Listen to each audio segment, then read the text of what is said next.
ఉదయకాలపు దేవుని ప్రత్యక్షత.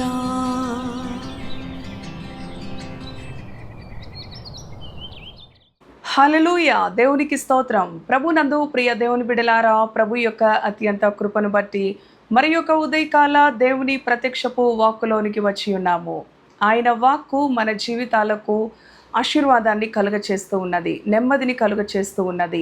అవును ప్రియ దేవుని బిడలారా, ప్రభు యొక్క అత్యంత కృపను బట్టి గడిచిన మాసము ఏప్రిల్ నెలంతయు కూడా తన రెక్కల నీడలో మనలను భద్రపరిచి మరి యొక్క నూతన మాసములోనికి మే నెలలోనికి మొట్టమొదటి రోజున ప్రభు మనలను సజీవులుగా లేవనెత్తి నిలబెట్టి ఆయన వాక్కును అనుగ్రహించిన దేవాతి దేవుని స్తుతిస్తూ ఆయన నామాన్ని గనపరుస్తూ ఆయన వాక్కుతో మన దినచర్యలోనికి ముందుకి కొనసాగుదాము. అవును ప్రియ దేవుని బిడలారా, గడిచిన నెలంతయు కూడా తన రెక్కల నీడలో మనలను భద్రపరిచిన దేవాతి దేవుణ్ణి స్తుతిద్దాం.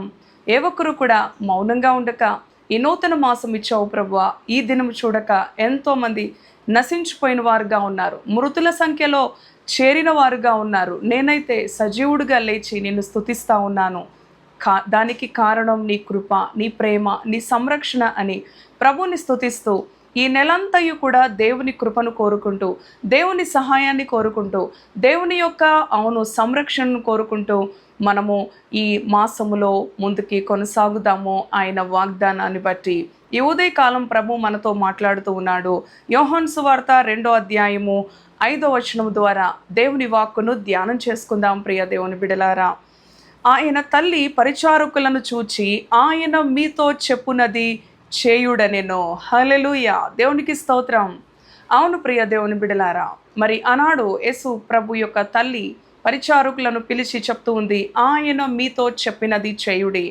ఆయన మొట్టమొదట మరి ఈ భూమి మీద జీవించిన దినాలలో మొట్టమొదటి అద్భుత కార్యం కానా విందులో నీళ్లను ద్రాక్షారసంగా మార్చిన అనుభవము. ప్రియ దేవుని బిడలారా, మనందరికీ కూడా అనుభవమే. మరి ఈ అనుభవంలో యేసు తల్లి ఆ పరిచారకులతో చెప్తూ ఉన్నది కదా, ఆయన మీతో చెప్పినది చేయుడి అని. ఈ ఉదయకాలం ప్రభు మనతో మాట్లాడుతూ ఉన్నాడు.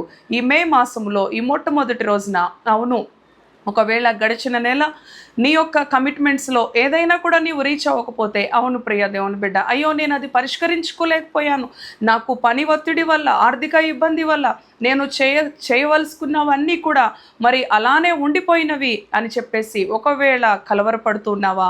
అవును ప్రియ దేవుని బిడ్డ, ఏ పరిస్థితులను బట్టి నీవు కలవరపడినా, చింతించినా, అవును ఈ ఉదయకాలము నీవు దేవుని మాట చెప్పినది వినినప్పుడు, దేవుని మాటకు లోబడినప్పుడు ఆయన మన జీవితాల్లో అద్భుతాలు జరిగిస్తాడు అని ప్రభు ఈ ఉదయకాలం తన వాక్కు ద్వారా మనకి ప్రత్యక్షపరుస్తూ ఉన్నాడు. ప్రియ దేవుని బిడ్డలారా, అవును ఆనాడు ఆ పరిచారకులకు బోధిస్తూ ఉన్నది ఆ తల్లి, ఆయన మీతో చెప్పినది చేయుడి అని. అవును ప్రియ దేవుని బిడ్డ, అవును ఎప్పుడైతే మనము కూడా మన దేవుని వాక్కును నమ్మి విశ్వసించి లోబడి జీవిస్తామో, తద్వారా మన జీవితాల్లో దేవుడు గొప్ప కార్యాలు, ఊహించిన కార్యాలు, ఆశ్చర్య కార్యాలను జరిగిస్తాడు. ప్రియ దేవుని బిడ్డ, అవును ఆనాడు కానా విందులో మరి ద్రాక్షారసము కొరతగా ఉన్నందువలన మరి ఎంతో కలవరం, ఎంతో వేదన, ఎంతో భయం, ఎంతో అవమానాన్ని వారు ఎదుర్కొనవలసిన సమయంలో, అయ్యో నలుగురు ఏమనుకుంటారు, ఎంతోమంది అతిథులను పిలిచాము, మరి ద్రాక్షారసం అయిపోయినది అనంటే ఎంత అవమానము, అవును అని ఎంతో చింతిస్తూ ఉన్న ఆ యొక్క సమయంలో మరి చూడండి ఆ పరిచారకులతో చెప్తూ ఉన్నది ఆ తల్లి, ఆయన మీతో చెప్పినది చేయుడి అని. అవును ప్రియ దేవుని బిడ్డ, ఎందుకంటే ఆయన మన నిందను, మన అవమానాన్ని తొలగించే దేవుడు, మన కొరతలను తీర్చే దేవుడు, మన కష్టములో మనలను ఆదుకునే దేవుడు. కనుక ప్రియ దేవుని బిడ్డ, ఆయన చెప్పినది మనము చేసినప్పుడు, అవును ఆయన మన ద్వారా కోరుకుంటున్నది ఆయన మాట మనము వినాలి, ఆయన ఆజ్ఞకు మనము లోబడాలి, ఆయన కట్టడలను మనము అనుసరించాలి.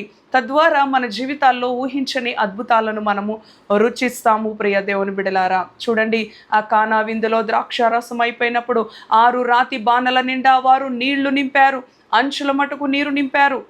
ఇదేంటి ద్రాక్షారసం అయిపోతే నీరు నింపమంటున్నాడు ఈ వ్యక్తి అని వారు సనగలేదు, గొణగలేదు. మరి ప్రశ్నించలేదు, అనుమానించలేదు. ప్రియ దేవుని బిడలారా, అలానే మన జీవితాల్లో కూడా ప్రభు మనకిచ్చిన వాగ్దానాల విషయంలో మనము సనుగక, గొనగక, ప్రశ్నించక, అనుమానించక దేవుని వాక్యమును ఉన్నది ఉన్నట్లుగా గైకొనినప్పుడు, నమ్మినప్పుడు, అనుసరించినప్పుడు మన జీవితాలు అద్భుత రీతిగా మార్చబడతాయి. ప్రియ దేవుని బిడలారా, చూడండి, 6 రాతి బాణాలు నీటితో నింపిన ఆ అనుభవము అవును మామూలుగా ఉన్న ఆ సాధారణమైన నీరును దేవుడు ఎంత మధురమైన ద్రాక్షారసంగా మార్చి ఉన్నాడో. ప్రియ దేవుని బిడలారా, ఆ విందు యజమాని మరి ఎంతగానో ఆ ద్రాక్షారసం విషయంలో ప్రశంసిస్తూ ఉన్నాడు. అవును ప్రియ దేవుని బిడ్డ, ఆయన మాట వినినప్పుడు దేవుడు చేయలేదంటూ ఏది మన జీవితంలో లేదు. ఆయన మనతో చెప్పినది మనము చేసే అనుభవంలో మనము ఉన్నామా? ఒకవేళ ఇప్పటి వరకు అలాంటి అనుభవంలో లేక ఎన్నో సంశయాలతో, సందేహాలతో, సనుగుళ్లతో, గొనుగులతో మన విశ్వాస జీవితంలో ముందుకు కొనసాగుతున్నట్లయితే మనము ఏ అద్భుతాన్ని రుచించము, ఏ మార్పును మనము చూడము. కానీ ఎప్పుడైతే మన దేవుని మాటకు లోబడతామో మన పరిస్థితులు మారుతాయి, మన కుటుంబ పరిస్థితులు మారుతాయి, మన ఆర్థిక పరిస్థితులు మారుతాయి, మన అనారోగ్య పరిస్థితులు మారుతాయి, మన బిడ్డలు, మన కుటుంబాలు అన్నీ కూడా సమాధానముతో, నెమ్మదితో, అవును ప్రియ దేవుని బిడ్డ, దేవుని యొక్క ఆశీర్వాదముతో మనము జీవించగలుగుతాము. ప్రియ దేవుని బిడ్డలారా, మనలో ఉన్న భయము, మనలో ఉన్న కలవరం అన్నీ తొలగిపోతాయి. ఆయన చెప్పినది మనము చేసినప్పుడు, ఆయన మాటకు మనము విధేయత చూపినప్పుడు, ఆయనకు మనము లోపరుచుకొనినప్పుడు, నీ ప్రభువుకి ఈ లోకంలో అసాధ్యమైనదంటూ ఏదీ లేదు, ఆయన సమస్తమును చేయగలడు అని నీవు నిశ్చయత కలిగి, నమ్మకం కలిగి దేవుని యందు విధేయత చూపించినప్పుడు ఆయన నీ జీవితంలో అద్భుతాలను చేస్తాడు. చూడండి, ఆ విందు మరి ఆ పరిచారకులకు ఆ నీరును మరి రాతి బాణలలో నింపిన ఆ పరిచారకులకు మాత్రమే ఆ అనుభవం తెలుసు. అది నీరు ద్రాక్షరసంగా మారినది అని.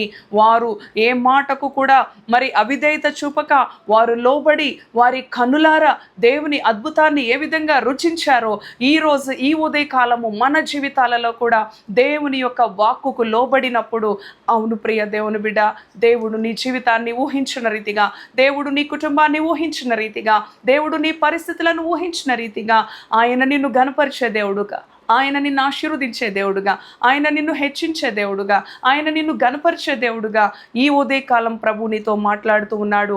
ఆయన చెప్పినది మనము చేసే అనుభవములో ఆయన అంటున్నాడు, మీ తండ్రి పరిపూర్ణుడు గనుక మీరు కూడా పరిపూర్ణులుగా ఉండాలని ఆయన మనకి బోధిస్తూ ఉండగా, ఆయన మనకు వాక్కులు తెలియచేస్తూ ఉండగా, మన పరిపూర్ణమైన పరిశుద్ధ జీవితం కొరకు ఆయన చెప్పినది చేసే అనుభవంలో ఇహమందు పరమందు కూడా ఆశీర్వాదకరముగా, ఉన్నతంగా, సంతోషకరంగా, నెమ్మదికరంగా మన జీవితాలు ఉంటాయని ప్రభు బోధిస్తూ ఉండగా సంతోషముతో దేవుని వాగ్దానాన్ని స్వీకరించి ఒక నిశ్చయత కలిగి దేవుని సన్నిధిలో ప్రార్థిద్దాం. అవును ప్రభువా, నీవు చెప్పినది నేను చేసే అనుభవంలో నన్ను బలపరచు ఈ ఉదయకాలము అని దేవుని వాక్కుకి మనము అప్పగించుకుందాం. తలలు వంచండి, ప్రార్థిద్దాం. దయగలిగిన తండ్రి, పరిశుద్ధుడా, నీ పరిశుద్ధ నామానికి వందనాలు, స్తుతులు, స్తోత్రాలు ప్రభువా. ఈ ఉదయకాలము నాయన తండ్రి, ఆయన మీతో చెప్పినది చేయుడి అని ఈ ఉదయకాలం మాతో మాట్లాడుతూ ఉన్నావు ప్రభువా. కానా విందులో నీరును ద్రాక్షారసంగా మార్చిన దేవుడవు, ఒక సాధారణమైన నీటిని రుచికరముగా, అద్భుతముగా తండ్రి నాయన నీవు మార్చిన దేవుడవు ప్రభువా. ఈ ఉదయకాలము ఈ సాధారణమైన జీవితాలను, మామూలుగా ఉన్న జీవితాలను, ఎందుకు పనికిరాని జీవితాలను అద్భుతంగా మార్చే దేవుడవు తండ్రి, ఊహించిన రీతిగా గణపరిచే దేవుడవు. ఎప్పుడైతే నీ మాటకు లోబడి, ఎప్పుడైతే నీ మాటను అనుసరించి, ఎప్పుడైతే నీ మాటకు విధేయత చూపి జీవిస్తారో అటు పిల్లలను నీవు దీవించే దేవుడవు, గణపరిచే దేవుడవు. ఇహమందు పరమందు కూడా నీవు గణపరిచే దేవుడవు. గడిచిన ఏప్రిల్ మాసం అంతయు కూడా నీ బిడ్డలను నీ కృపానీడలో భద్రపరిచి మరి ఒక మాసములోనికి ఈ మే నెలంతయు నీ రెక్కల నీడలో భద్రపరచండి. ఎండల తీవ్రత నుంచి నీ బిడ్డలను నీ చల్లని హస్తాలలో భద్రపరచండి. ఈ నెలంతయు కూడా ఎన్నో భారాలు, ఎన్నో పరిష్కారాలు ప్రభువా నీ బిడ్డలకి నీ కృప తోడుగా ఉంచి నీవు చెప్పినది చేసినప్పుడు ఏ లోటు రానివు, ఏ కొరత రానివు, ఏ భయము రానివు ప్రభువా. తండ్రి నీకు స్తోత్రాలు. నీ చల్లని హస్తాలలో, నీ రెక్కల నీడలో నీ యొక్క భద్రత, నీ సంరక్షణ నీ బిడ్డలకు అనుగ్రహించమని ప్రభువా నీ కృపకు, నీ దయకు, నీ సంరక్షణకు నీ బిడ్డలను అప్పగించుకుంటూ స్తుతిస్తూ కృతజ్ఞతలు తెలియజేస్తూ యేసు నామములో ప్రార్థిస్తున్నాను తండ్రి. Amen, amen. Praise the Lord. God bless you.